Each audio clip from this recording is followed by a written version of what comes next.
Disculpa, por Platón, como ustedes, oh atenienses, han sido afectados por mis acusadores, no lo sé decir, pero sé que casi me hicieron olvidar quién era, tan persuasivamente hablaron, y sin embargo, apenas han pronunciado una palabra de verdad. Pero de las muchas falsedades que dijeron, hubo una que me asombró por completo, me refiero a cuando afirmaron que ustedes debían estar en guardia y no dejarse engañar por la fuerza de mi elocuencia. Decir esto, cuando estaban seguros de ser descubiertos tan pronto como yo abriera los labios y demostrara ser cualquier cosa menos un gran orador, me pareció verdaderamente descarado, a menos que por fuerza de elocuencia se refieran a la fuerza de la verdad, porque si ese es su significado, admito que soy elocuente. Pero de una manera tan diferente a la suya. Bueno, como decía, apenas han dicho la verdad, pero de mí escucharán toda la verdad, no, sin embargo, dicha a su manera, en una oratoria preparada y debidamente adornada con palabras y frases. No, por los dioses. Usaré las palabras y argumentos que se me ocurran en este momento, pues confío en la justicia de mi causa, estoy seguro de que tengo razón al tomar este camino. A mi edad, no debería presentarme ante ustedes, oh hombres de Atenas, con el carácter de un orador joven, que nadie lo espere de mí. Y debo rogarles que me concedan un favor, si me defiendo a mi manera acostumbrada, y me escuchan usando las palabras que he tenido por costumbre usar en el ágora, en las mesas de los cambistas, o en cualquier otro lugar, les pido que no se sorprendan ni me interrumpan por ello. Pues tengo más de 70 años, y al comparecer ahora por primera vez ante un tribunal de justicia, soy un completo extraño al lenguaje de este lugar, y por lo tanto, les pido que me consideren como si fuera realmente un extranjero, a quien disculparían si hablara en su lengua materna y a la manera de su país.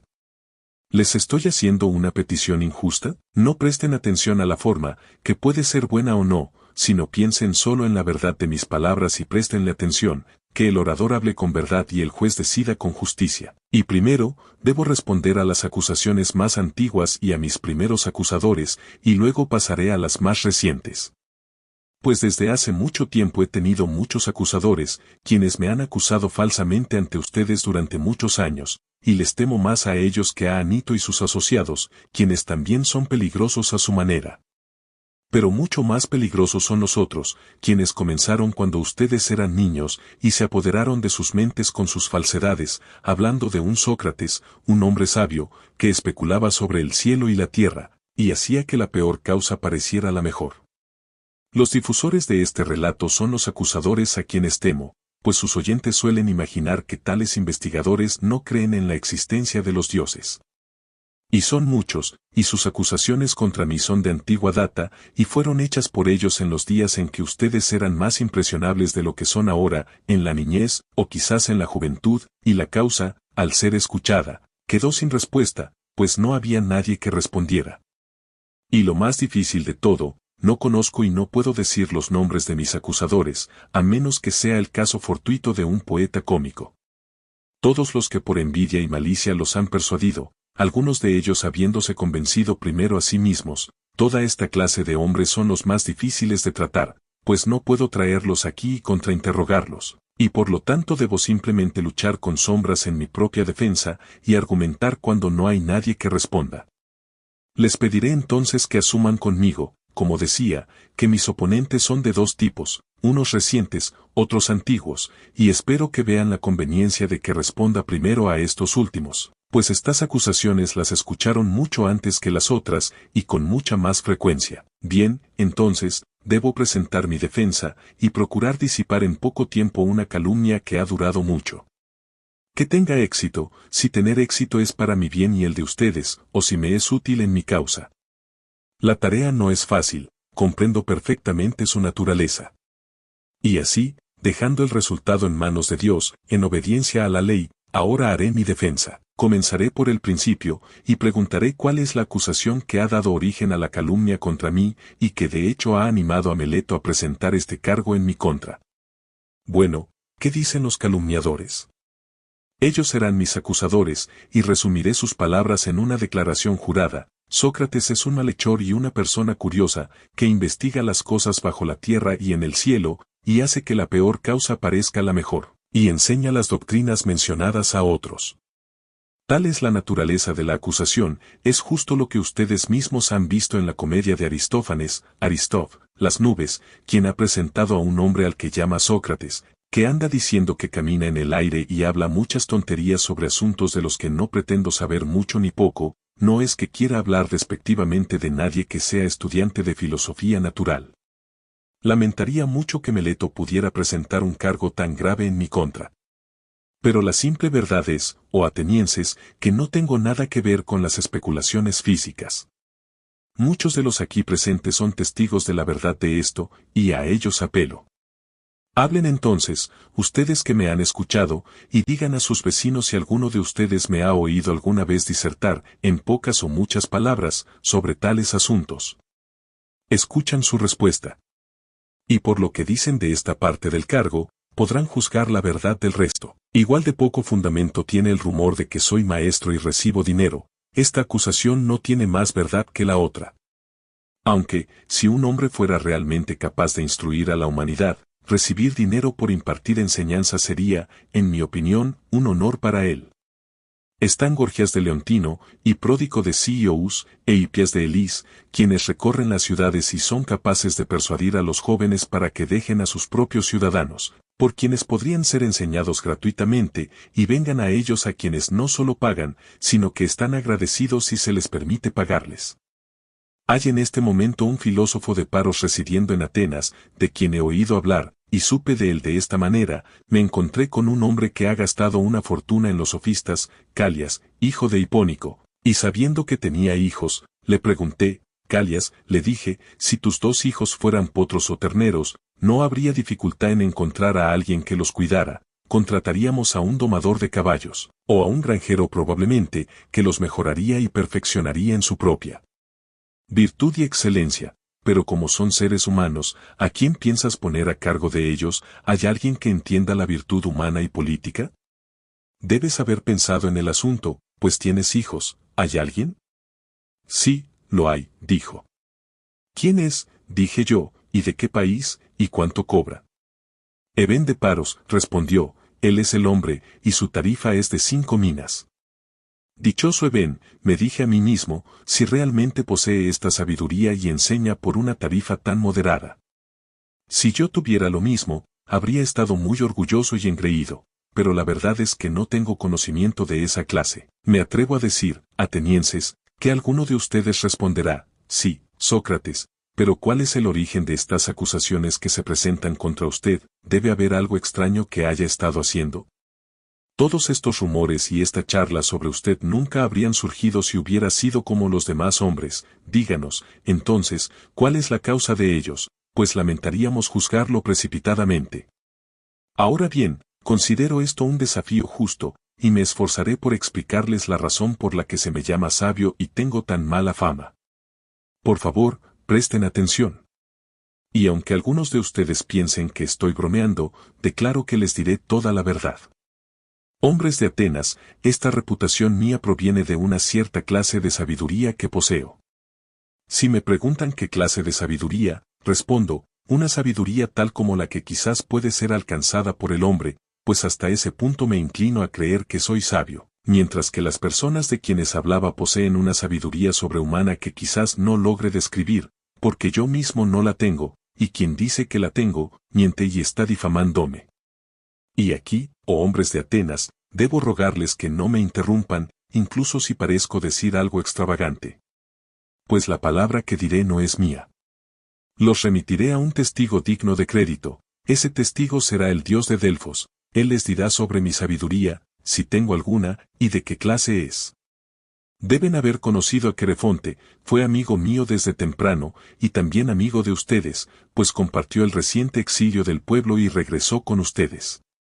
Pues bien, Querefonte, como saben, era muy impetuoso en todos sus actos, y fue a Delfos y preguntó audazmente al oráculo si, como decía, debo rogarles que no me interrumpan. Preguntó al oráculo si alguien era más sabio que yo, y la profetisa Pitia respondió que no había hombre más sabio. Querefonte ha muerto, pero su hermano, que está en la corte, confirmará la verdad de lo que digo. ¿Por qué menciono esto? Porque voy a explicarles por qué tengo tan mala fama. Cuando escuché la respuesta, me dije, ¿qué querrá decir el Dios? ¿Y cuál es la interpretación de su enigma? Pues sé que no tengo sabiduría, ni poca ni mucha. ¿Qué puede querer decir entonces cuando afirma que soy el más sabio de los hombres? Y sin embargo, es un Dios, y no puede mentir, eso iría contra su naturaleza. Después de mucha consideración, pensé en un método para probar la cuestión. Reflexioné que si tan solo pudiera encontrar un hombre más sabio que yo, entonces podría ir al Dios con una refutación en la mano. Le diría, aquí hay un hombre que es más sabio que yo, pero usted dijo que yo era el más sabio. En consecuencia, fui a ver a uno que tenía reputación de sabio, y lo observé, no necesito mencionar su nombre, era un político a quien seleccioné para examinar y el resultado fue el siguiente. Cuando comencé a hablar con él, no pude evitar pensar que no era realmente sabio, aunque muchos lo consideraban sabio, y él mismo se consideraba aún más sabio, y entonces intenté explicarle que se creía sabio, pero que no lo era en realidad, y la consecuencia fue que me odió, y su enemistad fue compartida por varios de los presentes que me escucharon. Así que lo dejé, diciéndome a mí mismo, al irme, bueno, aunque no supongo que ninguno de nosotros sepa algo verdaderamente bello y bueno, estoy mejor que él, pues él no sabe nada y cree que sabe, yo ni sé ni creo saber. En este último aspecto, entonces, parece que tengo una ligera ventaja sobre él. Luego fui a otro que tenía pretensiones aún mayores de sabiduría, y mi conclusión fue exactamente la misma. Con lo cual me hice otro enemigo de él, y de muchos otros además de él. Luego fui de un hombre a otro, no ignorante de la enemistad que provocaba, y lo lamentaba y temía, pero la necesidad me fue impuesta, la palabra de Dios, pensé, debía ser considerada primero. Y me dije a mí mismo, debo ir a todos los que parecen saber y averiguar el significado del oráculo. Y les juro, atenienses, por el perro lo juro. Pues debo decirles la verdad, el resultado de mi misión fue precisamente este, encontré que los hombres de mayor reputación eran casi los más necios, y que otros menos estimados eran realmente más sabios y mejores. Les contaré la historia de mis andanzas y de los trabajos hercúleos, como puedo llamarlos, que soporté solo para encontrar al final que el oráculo era irrefutable. Después de los políticos, fui a los poetas, trágicos, ditirámbicos y de toda clase. Y allí, me dije, serás detectado al instante, ahora descubrirás que eres más ignorante que ellos.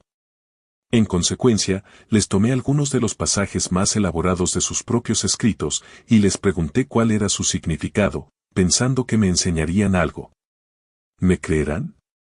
Casi me avergüenza confesar la verdad, pero debo decir que apenas hay una persona presente que no hubiera hablado mejor sobre su poesía que ellos mismos. Entonces supe que los poetas no escriben poesía por sabiduría, sino por una especie de genio e inspiración, son como adivinos o videntes que también dicen muchas cosas hermosas, pero no entienden el significado de ellas. Los poetas me parecieron estar en el mismo caso, y además observé que, en virtud de su poesía, se creían los hombres más sabios en otras cosas en las que no lo eran. Así que me fui, concibiéndome superior a ellos por la misma razón por la que era superior a los políticos. Finalmente fui a los artesanos. Era consciente de que no sabía nada en absoluto, por así decirlo, y estaba seguro de que ellos sabían muchas cosas excelentes, y aquí no me equivoqué, pues sí sabían muchas cosas de las que yo era ignorante, y en esto ciertamente eran más sabios que yo. Pero observé que incluso los buenos artesanos caían en el mismo error que los poetas, porque eran buenos obreros, pensaban que también sabían toda clase de asuntos elevados, y este defecto en ellos eclipsaba su sabiduría, y por lo tanto me pregunté, en nombre del oráculo, si preferiría ser como era, sin tener ni su conocimiento ni su ignorancia, o ser como ellos en ambos aspectos, y me respondí a mí mismo y al oráculo que estaba mejor como estaba. Esta investigación me ha llevado a tener muchos enemigos de la peor y más peligrosa clase, y también ha dado ocasión a muchas calumnias. Y se me llama sabio, pues mis oyentes siempre imaginan que yo mismo poseo la sabiduría que encuentro ausente en otros, pero la verdad es, oh hombres de Atenas, que solo Dios es sabio, y con su respuesta pretende mostrar que la sabiduría de los hombres vale poco o nada. No está hablando de Sócrates, solo usa mi nombre a modo de ilustración, como si dijera, él, oh hombres, es el más sabio, quien, como Sócrates, sabe que su sabiduría en verdad no vale nada. Y así ando por el mundo, obediente al Dios, y busco e indago en la sabiduría de cualquiera, sea ciudadano o extranjero, que parezca ser sabio, y si no es sabio, entonces en vindicación del oráculo le demuestro que no lo es, y mi ocupación me absorbe por completo, y no tengo tiempo para dedicarme a ningún asunto público de interés ni a ninguna preocupación propia, sino que estoy en la más absoluta pobreza a causa de mi devoción al Dios. Hay otra cosa, los jóvenes de las clases más ricas, que no tienen mucho que hacer, se acercan a mí por su propia voluntad, les gusta escuchar el examen de los que pretenden ser sabios, y a menudo me imitan, y proceden a examinar a otros. Hay muchas personas, como descubren rápidamente, que creen que saben algo, pero en realidad saben poco o nada, y entonces aquellos que son examinados por ellos, en lugar de enojarse consigo mismos, se enojan conmigo. Este Sócrates maldito, dicen, este vil corruptor de la juventud. Y luego, si alguien les pregunta, ¿por qué, qué mal practica o enseña? No lo saben, y no pueden decirlo, pero para no parecer desconcertados, repiten los cargos prefabricados que se usan contra todos los filósofos sobre enseñar cosas en las nubes y bajo la tierra, y no tener dioses, y hacer que la peor causa parezca la mejor, pues no les gusta confesar que su pretensión de conocimiento ha sido detectada, que es la verdad, y como son numerosos, ambiciosos y enérgicos, y están formados en orden de batalla y tienen lenguas persuasivas, han llenado sus oídos con sus ruidosas e inveteradas calumnias. Y esta es la razón por la que mis tres acusadores, Meleto, Anito y Licón, se han lanzado contra mí. Meleto, que tiene una disputa conmigo en nombre de los poetas; Anito, en nombre de los artesanos y políticos; Licón, en nombre de los retóricos, y como dije al principio, no puedo esperar deshacerme de tal masa de calumnias en un instante. Y esta, oh hombres de Atenas, es la verdad y toda la verdad, no he ocultado nada, no he disimulado nada. Y sin embargo, sé que mi franqueza al hablar los hace odiarme, y que es su odio sino una prueba de que estoy diciendo la verdad. De ahí ha surgido el prejuicio contra mí, y esta es la razón de ello, como descubrirán en esta o en cualquier investigación futura. He dicho suficiente en mi defensa contra la primera clase de mis acusadores, paso a la segunda clase. Están encabezados por Meleto, ese buen hombre y verdadero amante de su país, como él mismo se llama. Contra estos, también, debo intentar hacer una defensa, que se lea su declaración jurada, contiene algo de este tipo: dice que Sócrates es un malhechor, que corrompe a la juventud, y que no cree en los dioses del Estado, sino que tiene otras nuevas divinidades propias. Tal es la acusación, y ahora examinemos los cargos particulares. Él dice que soy un malhechor y que corrompo a la juventud, pero yo digo, oh hombres de Atenas, que Meleto es un malhechor, en el sentido de que finge ser serio cuando solo está bromeando, y está tan ansioso por llevar a los hombres a juicio por un celo e interés fingidos en asuntos en los que realmente nunca tuvo el menor interés. Y la verdad de esto me esforzaré por probársela a ustedes. Acérquese, Meleto, y permítame hacerle una pregunta. ¿Piensa usted mucho en la mejora de la juventud? Sí, lo hago. Diga a los jueces, entonces, quién es su mejorador, pues usted debe saberlo, ya que se ha tomado la molestia de descubrir a su corruptor, y me está citando y acusando ante ellos. Hable, entonces, y diga a los jueces quién es su mejorador. Observe, Meleto, que guarda silencio y no tiene nada que decir. Pero ¿no es esto más bien vergonzoso, y una prueba muy considerable de lo que yo decía, que usted no tiene interés en el asunto? Hable, amigo, y díganos quién es su mejorador. Las leyes. Pero eso, mi buen señor, no es lo que quiero decir. Quiero saber quién es la persona que, en primer lugar, conoce las leyes. Los jueces, Sócrates, que están presentes en la corte. ¿Qué quiere decir, Meleto, que ellos son capaces de instruir y mejorar a la juventud? Ciertamente lo son. ¿Qué? ¿Todos ellos, o solo algunos y no otros? Todos ellos. Por la diosa Hera, eso es una buena noticia. Hay muchos mejoradores, entonces. ¿Y qué dice usted del público? ¿Los mejoran ellos? Sí, lo hacen. ¿Y los senadores? Sí, los senadores los mejoran, pero quizás los miembros de la asamblea los corrompen. ¿O ellos también los mejoran? Los mejoran. Entonces, todo ateniense los mejora y eleva, todos, con la excepción de mí, y yo solo soy su corruptor. ¿Es eso lo que afirma? Eso es lo que afirmo con firmeza. Soy muy desafortunado si usted tiene razón. Pero suponga que le hago una pregunta: ¿qué hay de los caballos? ¿Un solo hombre les hace daño y todo el mundo les hace bien? ¿No es la verdad exactamente lo contrario? Un solo hombre es capaz de hacerles bien, o al menos no muchos, el entrenador de caballos, es decir, les hace bien, y otros que tienen que ver con ellos más bien los perjudican. ¿No es eso cierto, Meleto, de los caballos, o de cualquier otro animal? Con toda seguridad lo es, digan usted y Anito sí o no. Dichosa sería la condición de la juventud si tuvieran un solo corruptor y todo el resto del mundo fueran sus mejoradores. Pero usted, Meleto, ha demostrado suficientemente que nunca pensó en los jóvenes, su descuido se ve en que no le importan las mismas cosas que me imputa. Y ahora, Meleto, le haré otra pregunta, por Zeus que sí, ¿qué es mejor, vivir entre malos ciudadanos o entre buenos? Responda, amigo, le digo, la pregunta es fácil de responder. ¿No hacen los buenos bien a sus vecinos, y los malos les hacen mal? Ciertamente. ¿Y hay alguien que prefiera ser perjudicado antes que beneficiado por quienes viven con él? Responda, mi buen amigo, la ley le exige que responda, ¿a alguien le gusta ser perjudicado? Ciertamente no. Y cuando usted me acusa de corromper y deteriorar a la juventud, alega que los corrompo intencionalmente o sin intención. Intencionalmente, digo, pero usted acaba de admitir que los buenos hacen bien a sus vecinos, y los malos les hacen mal. Ahora bien, ¿es esa una verdad que su sabiduría superior ha reconocido tan temprano en la vida, y yo, a mi edad, estoy en tal oscuridad e ignorancia como para no saber que si un hombre con quien tengo que vivir es corrompido por mí, es muy probable que sea perjudicado por él, y sin embargo lo corrompo, y también intencionalmente? Así lo dice usted, aunque ni yo ni ningún otro ser humano es probable que se convenza por usted. Pero o no los corrompo, o los corrompo sin intención, y en cualquiera de los dos casos usted miente. Si mi ofensa es sin intención, la ley no tiene conocimiento de las ofensas sin intención, usted debió haberme tomado en privado, y advertirme y amonestarme, pues si hubiera sido mejor aconsejado, habría dejado de hacer lo que solo hice sin intención, sin duda lo habría hecho, pero usted no quiso decirme nada y se negó a enseñarme. Y ahora me trae a este tribunal, que es un lugar no de instrucción, sino de castigo. Les quedará muy claro a ustedes, atenienses, como decía, que Meleto no tiene ningún interés, grande o pequeño, en el asunto. Pero aún así me gustaría saber, Meleto, en que se afirma que corrompo a los jóvenes.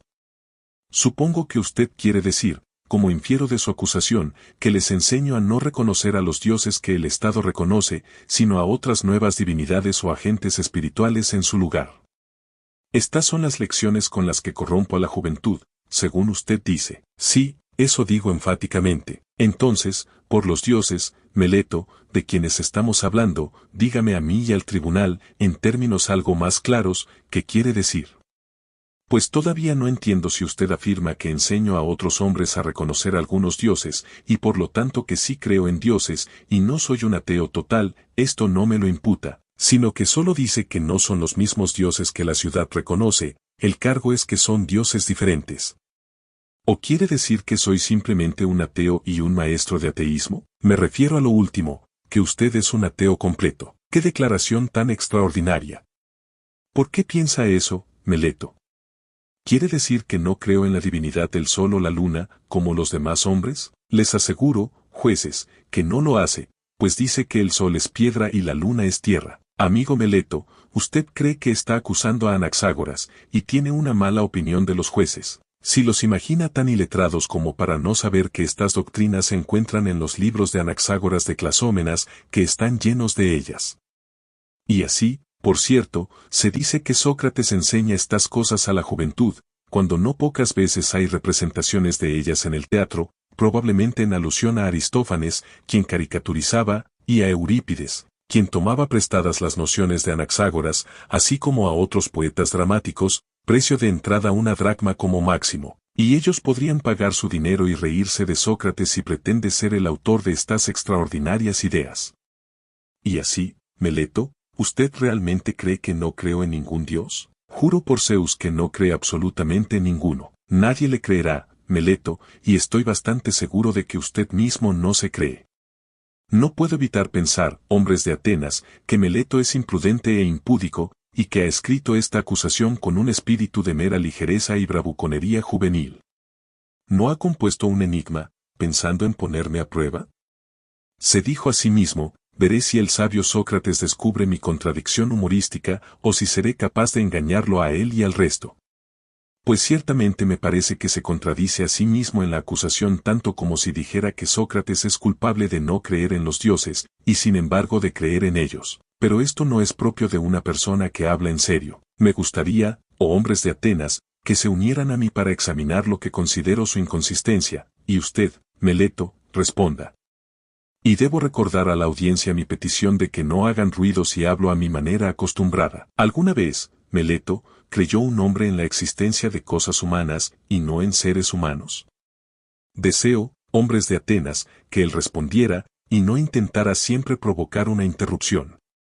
¿Alguna vez creyó un hombre en la equitación y no en los caballos? ¿O en tocar la flauta y no en los flautistas? No, amigo mío, le responderé a usted y al tribunal, ya que se niega a responder por sí mismo. No hay hombre que lo haya hecho. Pero ahora, por favor, responda la siguiente pregunta: ¿puede un hombre creer en agentes espirituales y divinos, y no en espíritus o semidioses? No puede. Qué suerte tengo de haberle arrancado esa respuesta, con la ayuda del tribunal.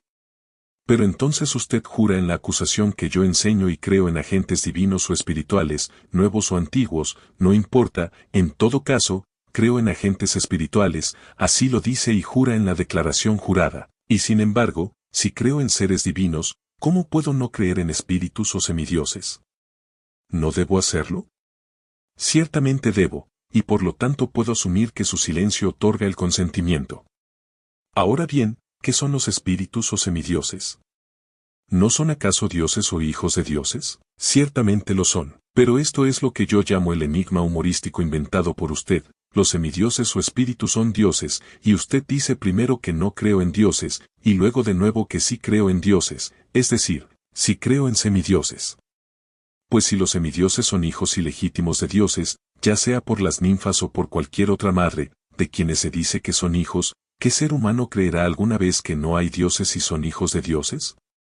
Bien podría afirmar la existencia de mulas y negar la de caballos y asnos. Semejante disparate, Meleto, solo pudo haber sido su intención para ponerme a prueba. Ha puesto esto en la acusación porque no tenía nada real de qué acusarme. Pero nadie que tenga una pizca de entendimiento se convencerá jamás por usted de que los mismos hombres pueden creer en cosas divinas y sobrehumanas, y sin embargo no creer que hay dioses y semidioses y héroes. He dicho suficiente en respuesta al cargo de Meleto, cualquier defensa elaborada es innecesaria, pero sé demasiado bien cuántas son las enemistades que he incurrido, y esto es lo que será mi destrucción si soy destruido. No Meleto, ni tampoco Anito, sino la envidia y la difamación del mundo, que ha sido la muerte de muchos hombres buenos, y probablemente será la muerte de muchos más. No hay peligro de que yo sea el último de ellos. Alguien dirá, y no se avergüenza, Sócrates, de un modo de vida que probablemente lo llevará a un final prematuro. A él puedo responder justamente, ahí se equivoca. Un hombre que sirve para algo no debe calcular la probabilidad de vivir o morir, solo debe considerar si al hacer algo está obrando bien o mal, actuando como un hombre bueno o como uno malo. Mientras que, según su punto de vista, los héroes que cayeron en Troya no sirvieron de mucho, y el hijo de Tetis sobre todo, que despreció por completo el peligro en comparación con la deshonra, y cuando estaba tan ansioso por matar a Héctor, su madre diosa le dijo que si vengaba a su compañero Patroclo y mataba a Héctor, él mismo moriría. El destino, dijo ella, con estas o parecidas palabras, lo espera a usted después de Héctor. Él, al recibir esta advertencia, despreció por completo el peligro y la muerte, y en lugar de temerlos, temió más bien vivir en deshonor y no vengar a su amigo. Que muera de inmediato, responde, y sea vengado de mi enemigo, antes que quedarme aquí junto a las naves de proa, un hazmerreír y una carga para la tierra. ¿Tuvo Aquiles algún pensamiento sobre la muerte y el peligro? Pues donde quiera que esté el lugar de un hombre, ya sea el lugar que ha elegido o aquel en el que ha sido colocado por un comandante, allí debe permanecer en la hora del peligro. No debe pensar en la muerte ni en nada más que en la deshonra. Y esto, oh hombres de Atenas, es un dicho verdadero. Extraña, en verdad, sería mi conducta, oh hombres de Atenas, si yo, que cuando fui ordenado por los generales que ustedes eligieron para mandarme en Potidea, Anfípolis y Delio, permanecí donde me colocaron. como cualquier otro hombre, enfrentando la muerte, si ahora, cuando, como concibo e imagino, Dios me ordena cumplir la misión del filósofo de investigarme a mí mismo y a otros hombres, abandonara mi puesto por miedo a la muerte, o por cualquier otro miedo, eso sería verdaderamente extraño, y podría ser justamente acusado ante el tribunal por negar la existencia de los dioses, si desobedeciera el oráculo porque tenía miedo a la muerte, creyendo que era sabio cuando no lo era. Pues el miedo a la muerte es en verdad la pretensión de sabiduría, y no la sabiduría real, siendo una pretensión de conocer lo desconocido, y nadie sabe si la muerte, que los hombres en su miedo consideran el mayor mal, no sea el mayor bien. ¿No es esta una ignorancia vergonzosa, la ignorancia que es la presunción de que un hombre sabe lo que no sabe?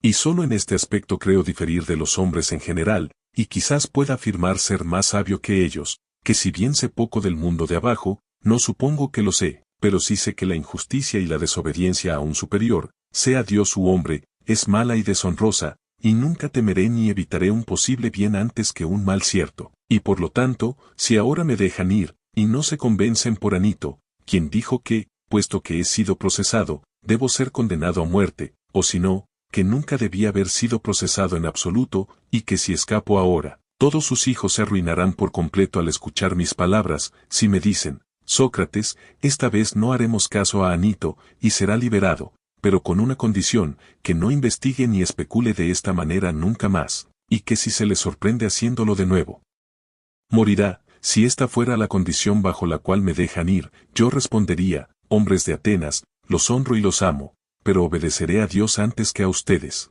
Y mientras tenga vida y fuerza nunca cesaré de practicar y enseñar filosofía, exhortando a cualquiera que encuentre y diciéndole a mi manera, usted, amigo mío, ciudadano de la grande, poderosa y sabia ciudad de Atenas, no se avergüenza de acumular la mayor cantidad de dinero, honor y reputación, y de preocuparse tampoco por la sabiduría y la verdad y la mayor mejora del alma, a las que nunca presta atención ni consideración alguna.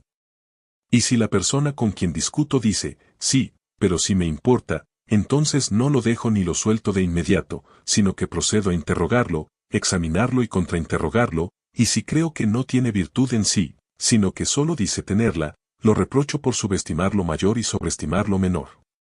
Y repetiré las mismas palabras a todo el que encuentre, joven y viejo, ciudadano y extranjero, pero especialmente a los ciudadanos, en la medida en que son mis hermanos. Pues sepan que este es el mandato de Dios, y creo que ningún bien mayor ha ocurrido jamás en el estado que mi servicio a Dios.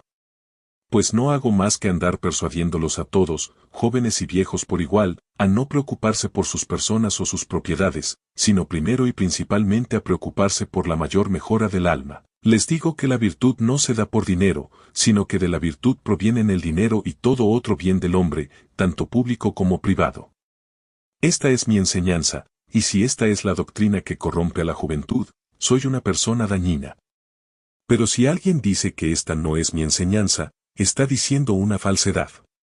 Por lo tanto, oh hombres de Atenas, les digo, hagan lo que Anito ordene o no lo que Anito ordene, y absuélvanme o no, pero hagan lo que hagan, entiendan que nunca cambiaré mis caminos, ni siquiera si tengo que morir muchas veces. Hombres de Atenas, no me interrumpan, sino escúchenme, hubo un acuerdo entre nosotros de que me escucharían hasta el final, tengo algo más que decir, por lo que quizás se sientan inclinados a gritar, pero creo que escucharme será bueno para ustedes, y por lo tanto les ruego que no griten. Quiero que sepan que si matan a alguien como yo, se dañarán a ustedes mismos más de lo que me dañarán a mí. Nada me dañará, ni Meleto ni Anito, no pueden, porque a un hombre malo no se le permite dañar a uno mejor que él. No niego que Anito pueda, quizás, matarlo, o exiliarlo, o privarlo de sus derechos civiles, y él puede imaginar, y otros pueden imaginar, que le está infligiendo un gran daño, pero en eso no estoy de acuerdo. Porque el mal de hacer lo que él está haciendo, el mal de quitar injustamente la vida a otro, es mucho mayor. Y ahora, atenienses, no voy a argumentar por mi propio bien, como quizás piensen, sino por el de ustedes, para que no pequen contra Dios al condenarme a mí, que soy su regalo para ustedes. Pues si me matan, no encontrarán fácilmente un sucesor para mí, quien, si me permiten usar una figura de lenguaje tan ridícula, soy una especie de tábano, dado al Estado por Dios. Y el Estado es un gran y noble corcel que es lento en sus movimientos debido a su gran tamaño, y necesita ser estimulado para la vida. Yo soy ese tábano que Dios ha unido al Estado, y todo el día y en todos los lugares estoy siempre aferrándome a ustedes, despertándolos y persuadiéndolos y reprochándolos. No encontrarán fácilmente a otro como yo, y por lo tanto les aconsejaría que me perdonaran. Me atrevo a decir que quizás se sientan de mal humor, como una persona que es despertada repentinamente de su sueño, y piensen que podrían matarme fácilmente como aconseja Anito, y entonces dormirían por el resto de sus vidas, a menos que Dios, en su cuidado por ustedes, les enviara otro tábano. Cuando digo que les soy dado por Dios, la prueba de mi misión es esta: si hubiera sido como los demás hombres, no habría descuidado todos mis propios asuntos o visto pacientemente su descuido durante todos estos años, y habría estado haciendo los suyos, acercándome a ustedes individualmente como un padre o un hermano mayor, exhortándolos a considerar la virtud. Tal conducta, digo, sería contraria a la naturaleza humana. Si hubiera ganado algo, o si mis exhortaciones hubieran sido pagadas, habría habido algún sentido en mi proceder, pero ahora, como percibirán, ni siquiera la impudicia de mis acusadores se atreve a decir que alguna vez he exigido o buscado pago de alguien, de eso no tienen testigo.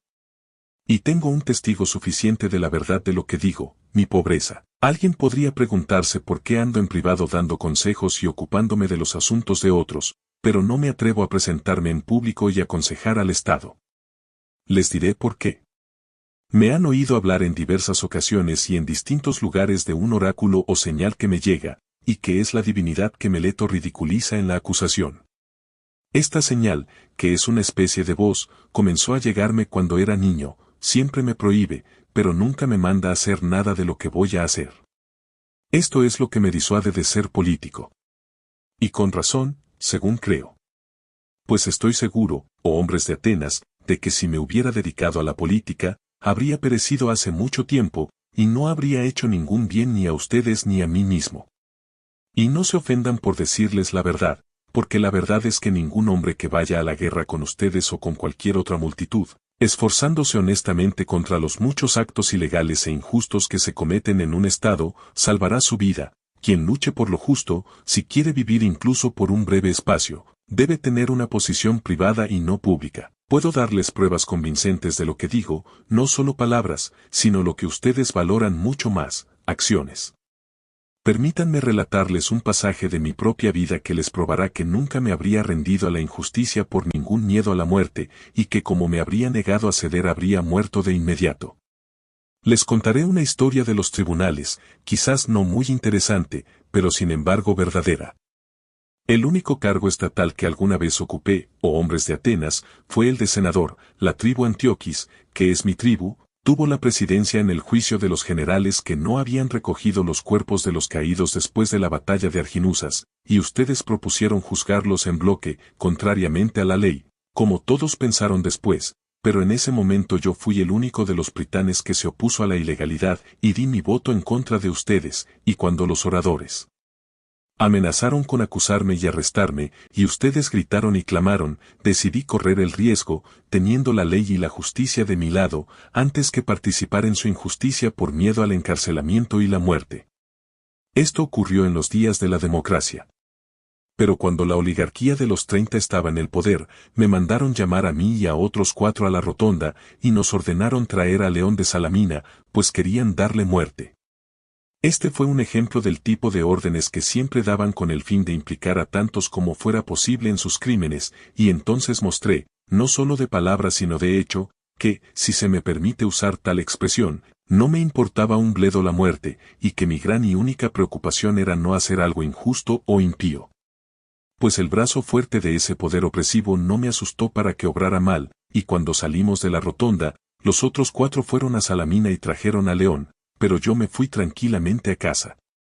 Por lo cual podría haber perdido la vida, si el poder de los 30 no hubiera terminado poco después. Y muchos serán testigos de mis palabras. ¿Realmente imaginan que podría haber sobrevivido todos estos años, si hubiera llevado una vida pública, suponiendo que, como un buen hombre, siempre hubiera mantenido lo correcto y hubiera puesto la justicia, como debía, en primer lugar? No, en verdad, hombres de Atenas, ni yo ni ningún otro hombre. Pero siempre he sido el mismo en todas mis acciones, tanto públicas como privadas, y nunca he cedido a ninguna complacencia vil a aquellos a quienes calumniosamente se les llama mis discípulos, ni a ningún otro. No es que tenga discípulos regulares. Pero si a alguien le gusta venir a escucharme mientras cumplo mi misión, sea joven o viejo, no es excluido. Ni converso solo con aquellos que pagan, sino que cualquiera, sea rico o pobre, puede preguntarme y responderme y escuchar mis palabras, y si resulta ser un hombre malo o bueno, ninguno de los resultados puede ser justamente imputado a mí, pues nunca le enseñé ni pretendí enseñarle nada. Y si alguien dice que alguna vez ha aprendido o escuchado algo de mí en privado que todo el mundo no haya oído, déjenme decirles que está mintiendo, pero se me preguntará, ¿por qué la gente se deleita en conversar continuamente con usted? Ya les he dicho, atenienses, toda la verdad sobre este asunto, les gusta escuchar el contrainterrogatorio de los que pretenden ser sabios, hay diversión en ello. Ahora bien, este deber de contrainterrogar a otros hombres me ha sido impuesto por Dios, y me ha sido significado por oráculos, visiones, y de todas las maneras en que la voluntad del poder divino fue alguna vez intimada a alguien. Esto es verdad, oh atenienses, o, si no es verdad, sería pronto refutado.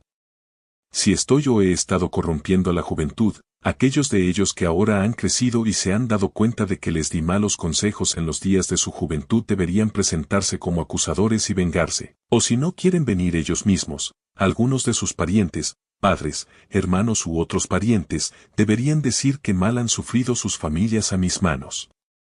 Ahora es su momento. A muchos de ellos los veo en la corte. Está Critón, que tiene la misma edad y es del mismo demo que yo, y está Critóbulo, su hijo, a quien también veo. Luego está Lisanias de Esfeto, que es el padre de Esquines, está presente, y también está Antifón de Cefiso, que es el padre de Epígenes, y están los hermanos de varios que se han asociado conmigo. Está Nicóstrato, hijo de Teosdótides, y el hermano de Teódoto, ahora Teódoto mismo ha muerto, y por lo tanto él, en todo caso, no buscará detenerlo, y está Paralos, hijo de Demódoco, que tenía un hermano Teages, y Adimanto, hijo de Aristón, cuyo hermano Platón está presente, y Antodoro, que es el hermano de Apolodoro, a quien también veo. Podría mencionar a muchos otros, algunos de los cuales Meleto debió haber presentado como testigos en el curso de su discurso, y que los presente todavía, si los ha olvidado, le daré paso. Y que diga, si tiene algún testimonio de la clase que pueda presentar. No, atenienses, la verdad es todo lo contrario, pues todos estos están listos para testificar en nombre del corruptor, del que daña a sus parientes, como Meleto y Anito me llaman, no solo la juventud corrompida, podría haber habido un motivo para eso, sino sus parientes mayores no corrompidos. ¿Por qué ellos también deberían apoyarme con su testimonio? Porque, en verdad, excepto por el bien de la verdad y la justicia, y porque saben que estoy diciendo la verdad, y que Meleto es un mentiroso, bueno, atenienses, esta y cosas parecidas son toda la defensa que tengo que ofrecer. Sin embargo, una palabra más. Quizás haya alguien que se ofenda conmigo, al recordar cómo él mismo, en una ocasión similar, o incluso menos grave, rogó y suplicó a los jueces con muchas lágrimas, y como presentó a sus hijos en el tribunal, lo cual fue un espectáculo conmovedor, junto con una multitud de parientes y amigos, mientras que yo, que probablemente estoy en peligro de mi vida, no haré ninguna de estas cosas. El contraste puede ocurrirle a su mente, y puede ponerse en mi contra, y votar con ira porque le desagrado por esta razón. Ahora bien, si hay tal persona entre ustedes, ojo, no digo que la haya, a él puedo responder justamente, amigo mío, soy un hombre, y como otros hombres, una criatura de carne y hueso, y no de madera o piedra, como dice Homero, y tengo una familia, sí, e hijos, o atenienses, 3 en número, uno casi un hombre, y otros 2 que aún son jóvenes, y sin embargo no traeré a ninguno de ellos aquí para suplicarles una absolución. ¿Y por qué no? No por ninguna autoafirmación o falta de respeto hacia ustedes. Si tengo o no miedo a la muerte es otra cuestión, de la que no hablaré ahora. Pero, teniendo en cuenta la opinión pública, siento que tal conducta sería deshonrosa para mí, y para ustedes, y para todo el Estado. Alguien que ha llegado a mis años, y que tiene fama de sabio, no debe rebajarse. Sea merecida o no esta opinión sobre mí, en todo caso el mundo ha decidido que Sócrates es de alguna manera superior a otros hombres. Y si aquellos de ustedes que se dice que son superiores en sabiduría y coraje, y cualquier otra virtud, se rebajan de esta manera, qué vergonzosa es su conducta. He visto a hombres de reputación, cuando han sido condenados, comportarse de la manera más extraña, parecían imaginar que iban a sufrir algo terrible si morían, y que podrían ser inmortales si solo se les permitía vivir. Y creo que tales son una deshonra para el Estado, y que cualquier extranjero que entrara habría dicho de ellos que los hombres más eminentes de Atenas, a quienes los propios atenienses dan honor y mando, no son mejores que mujeres. Y digo que estas cosas no deben ser hechas por aquellos de nosotros que tenemos reputación, y si se hacen, ustedes no deben permitirlas. Más bien deben mostrar que están mucho más dispuestos a condenar al hombre que monta una escena lamentable y hace ridícula a la ciudad, que a aquel que guarda silencio. Pero, dejando a un lado la cuestión de la opinión pública, parece haber algo incorrecto en pedir un favor a un juez y así procurar una absolución en lugar de informarle y convencerle. Pues su deber no es hacer un regalo de justicia, sino dictar sentencia, y ha jurado que juzgará según las leyes, y no según su propio agrado, y nosotros no debemos animarlos, ni ustedes deben permitirse ser animados. En este hábito de perjurio, no puede haber piedad en eso. No me exijan entonces que haga lo que considero deshonroso, impío e incorrecto, especialmente ahora, cuando estoy siendo juzgado por impiedad según la acusación de Meleto. Pues si, oh hombres de Atenas, por la fuerza de la persuasión y la súplica pudiera doblegar sus juramentos, entonces les estaría enseñando a creer que no hay dioses, y al defenderme simplemente me declararía culpable del cargo de no creer en ellos. Pero no es así, muy al contrario. Pues sí creo que hay dioses, y en un sentido más elevado que aquel en que cualquiera de mis acusadores cree en ellos. Y a ustedes y a Dios encomiendo mi causa, para que sea determinada por ustedes como sea mejor para ustedes y para mí. Hay muchas razones por las que no me entristece, oh hombres de Atenas, el voto de condena. Lo esperaba, y solo me sorprende que los votos sean tan casi iguales, pues había pensado que la mayoría en mi contra habría sido mucho mayor, pero ahora, si 30 votos hubieran pasado al otro lado, yo habría sido absuelto. Y puedo decir, creo, que he escapado de Meleto.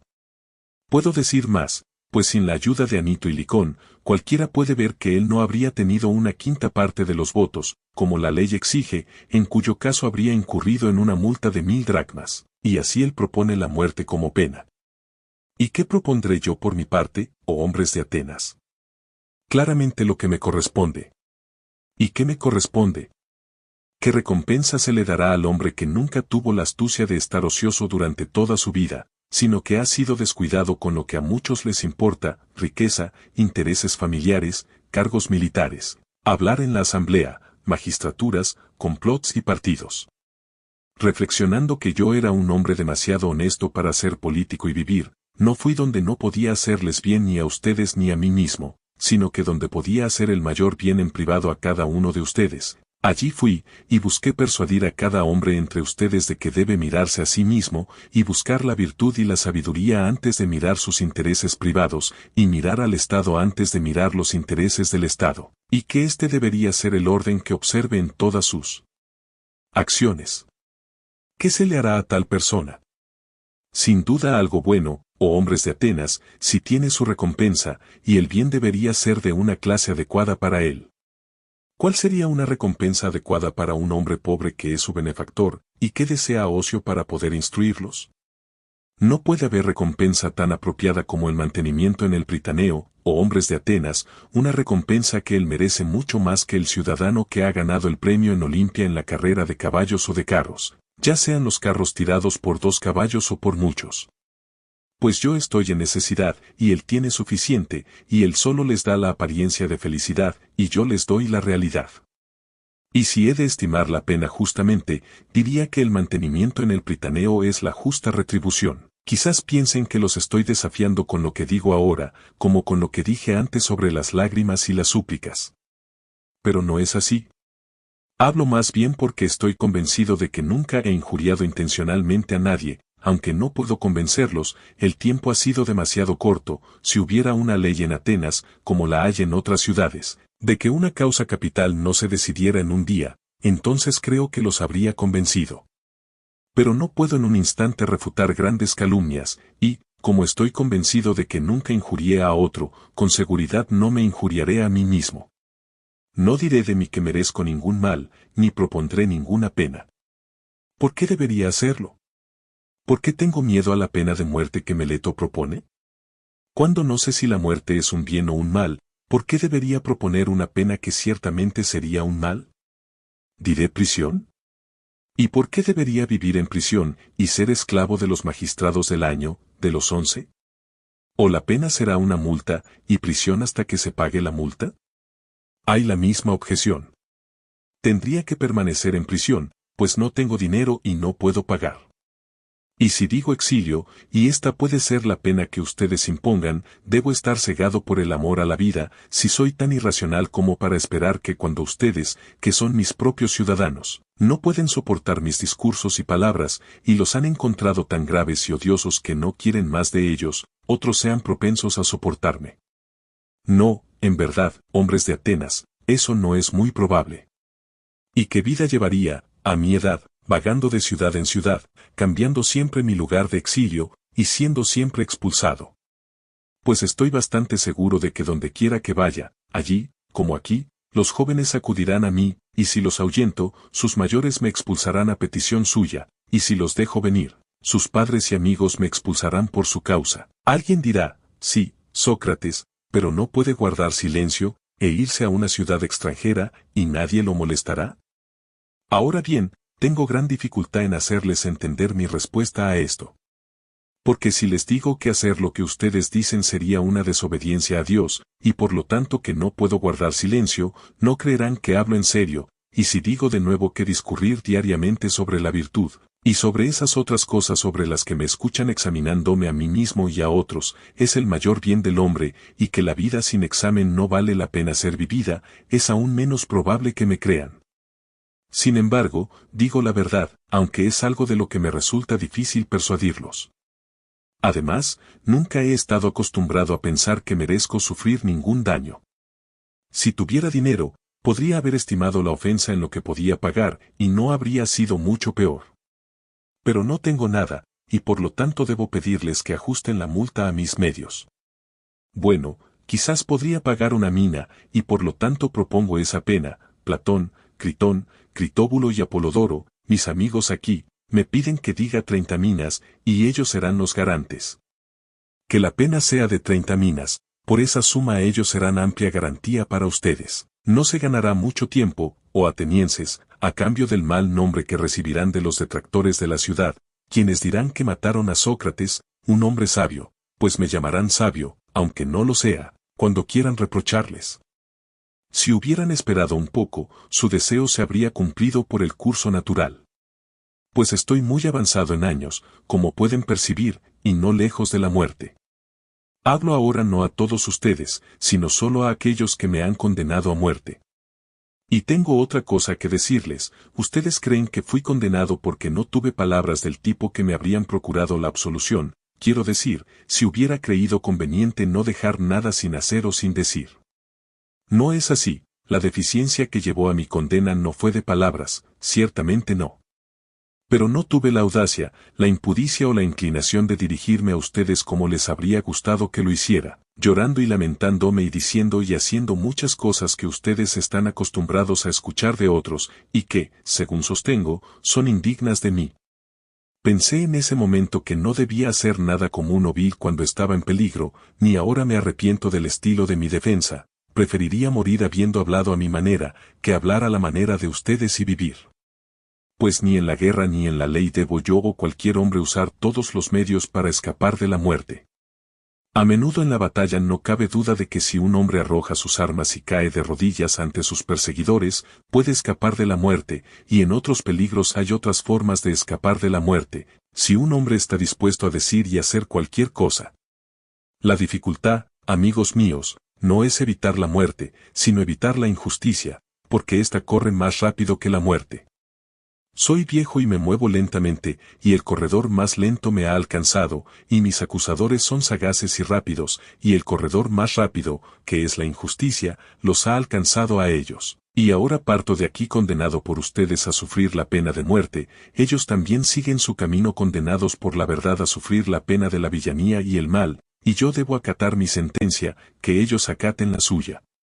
Supongo que estas cosas pueden considerarse como destino, y creo que están bien. Y ahora, oh hombres que me han condenado, quisiera profetizarles, pues estoy a punto de morir, y en la hora de la muerte los hombres están dotados de poder profético. Y les profetizo a ustedes, que son mis asesinos, que inmediatamente después de mi partida les aguardará sin duda un castigo mucho más severo del que me han infligido. A mí me han matado porque querían escapar del acusador y no dar cuenta de sus vidas. Pero eso no será como suponen, muy al contrario. Pues digo que habrá más acusadores de ustedes de los que hay ahora, acusadores a quienes hasta ahora he refrenado, y como son más jóvenes, serán más desconsiderados con ustedes, y ustedes se sentirán más ofendidos por ellos. Si creen que matando hombres pueden evitar que alguien censure sus vidas malvadas, se equivocan. Esa no es una vía de escape posible ni honorable, la forma más fácil y noble no es inhabilitar a otros, sino mejorarse a ustedes mismos. Esta es la profecía que pronuncio antes de mi partida a los jueces que me han condenado. Amigos, que me habrían absuelto, también me gustaría hablar con ustedes sobre lo que ha sucedido, mientras los magistrados están ocupados, y antes de ir al lugar donde debo morir. Quédense un poco entonces, pues bien podemos hablar entre nosotros mientras hay tiempo. Ustedes son mis amigos, y me gustaría mostrarles el significado de este evento que me ha sucedido. Oh, mis jueces, pues a ustedes puedo llamar verdaderamente jueces, me gustaría contarles una circunstancia maravillosa. Hasta ahora, la facultad divina de la que el oráculo interno es la fuente, ha tenido la costumbre constante de oponérseme incluso en bagatelas, si iba a cometer un desliz o error en cualquier asunto, y ahora, como ven, me ha sobrevenido aquello que puede considerarse, y generalmente se cree que es, el último y peor de los males.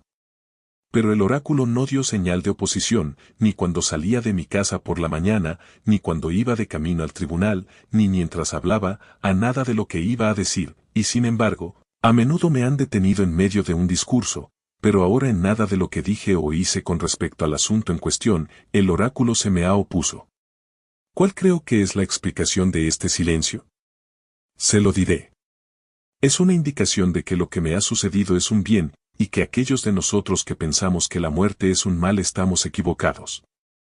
Pues la señal habitual seguramente se me habría opuesto si hubiera ido hacia el mal y no hacia el bien. Reflexionemos de otra manera, y veremos que hay grandes razones para esperar que la muerte sea un bien. Pues una de dos cosas, o la muerte es un estado de nada y de total inconsciencia, o, como dicen los hombres, hay un cambio y migración del alma de este mundo a otro. Ahora bien, si suponen que no hay conciencia, sino un sueño como el de aquel que no es perturbado ni por sueños, la muerte será una ganancia inefable. Porque si una persona seleccionara la noche en que su sueño no fue perturbado ni por sueños, y comparara con ésta los demás días y noches de su vida, y luego nos dijera cuántos días y noches había pasado en el curso de su vida mejor y más placenteramente que ésta, creo que cualquier hombre, no digo un hombre común, sino incluso el gran rey, no encontraría muchos días o noches así, en comparación con nosotros. Ahora bien, si la muerte es de tal naturaleza, digo que morir es ganancia, pues la eternidad es entonces solo una sola noche. Pero si la muerte es el viaje a otro lugar, y allí, como dicen los hombres, habitan todos los muertos, que bien, oh amigos y jueces míos, puede ser mayor que éste. Si en verdad cuando el peregrino llega al mundo de abajo, es librado de los profesores de justicia de este mundo, y encuentra a los verdaderos jueces que se dice que dictan sentencia allí, Minos y Radamanto y Eaco y Triptólemo, y otros hijos de Dios que fueron justos en su propia vida, esa peregrinación valdrá la pena. ¿Qué no daría un hombre si pudiera conversar con Orfeo y Museo y Hesiodo y Homero? Es más, si esto es cierto, que muera una y otra vez. Yo mismo, también, tendré un interés maravilloso en encontrarme y conversar allí con Palamedes, y Áyax, el hijo de Telamón, y cualquier otro héroe antiguo que haya sufrido la muerte por un juicio injusto. Y no será un pequeño placer, según creo, comparar mis propios sufrimientos con los suyos, sobre todo, entonces podré continuar mi búsqueda del verdadero y falso conocimiento, como en este mundo, así también en el siguiente, y descubriré quién es sabio, y quién pretende ser sabio, y no lo es. Que no daría un hombre, o jueces, por poder examinar al líder de la gran expedición troyana, o a Odiseo o Sísifo, o a innumerables otros, hombres y mujeres también. Qué deleite infinito sería conversar con ellos y hacerles preguntas. En otro mundo no se condena a muerte a un hombre por hacer preguntas, ciertamente no. Porque además de ser más felices que nosotros, serán inmortales, si lo que se dice es cierto. Por lo tanto, oh jueces, tengan buen ánimo respecto a la muerte, y sepan con certeza que ningún mal puede ocurrirle a un hombre bueno, ni en vida ni después de la muerte.